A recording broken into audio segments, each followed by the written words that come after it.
പ്യാരെ ബച്ചോ ആദാബ്.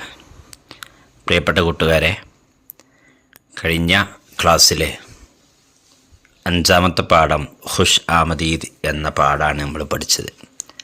6ാം ക്ലാസ്സിലെ ഉറുദു പാഠപുസ്തകത്തിലെ 5ാമത്തെ പാഠം സ്കൂൾ ലീഡറായ അഫ്രീനും കലോത്സവം കൺവീനറും അധ്യാപകനും കൂടി പഞ്ചായത്ത് പ്രസിഡൻറ്റിനെ ക്ഷണിക്കാൻ പോയതായിരുന്നു. എന്തിന്? കലോത്സവത്തിന്.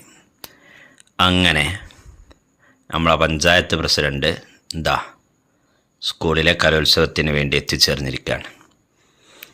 എന്താണ് കലോത്സവത്തിന് ഉദ്ഘാടന പ്രസംഗത്തിൽ നമ്മളെ പ്രസിഡൻറ്റ് പറഞ്ഞിട്ടുണ്ടാവുക? നമുക്കൊന്ന് കേട്ടു നോക്കാം. अपनी सलाहियातों पर यकीन रखो, तुम ही हमारे मुल्क का मुस्तकबिल हो.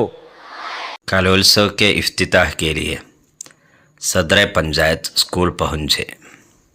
കലോത്സവത്തിൻ്റെ ഉദ്ഘാടനത്തിന് വേണ്ടി സദർ panchayat സ്കൂളിലെത്തി. Welcome to our school festival. We are so honored to have you here. Thank you for the warm welcome.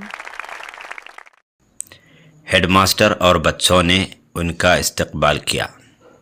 ഹെഡ്മാസ്റ്ററും കുട്ടികളും ചേർന്ന് അദ്ദേഹത്തെ സ്വാഗതം ചെയ്തു. ഇഫ്തിതാഹി തഖ്രീർ में वो बच्चों से पूछने लगे. ഉദ്ഘാടന പ്രസംഗത്തിൽ അദ്ദേഹം കുട്ടികളോട് ചോദിക്കാൻ തുടങ്ങി. ബച്ചോ ക്യാ ആപ്കോ കഹാനി പസന്ത് ഹെ? കുട്ടികളെ, നിങ്ങൾക്ക് കഥ ഇഷ്ടമല്ലേ? ജി ഹാ ജി ഹാ. അപ്പം എല്ലാവരും പറഞ്ഞു അതെ അതെ. നിങ്ങൾക്കും കഥ ഇഷ്ടമല്ലേ? അല്ലേ?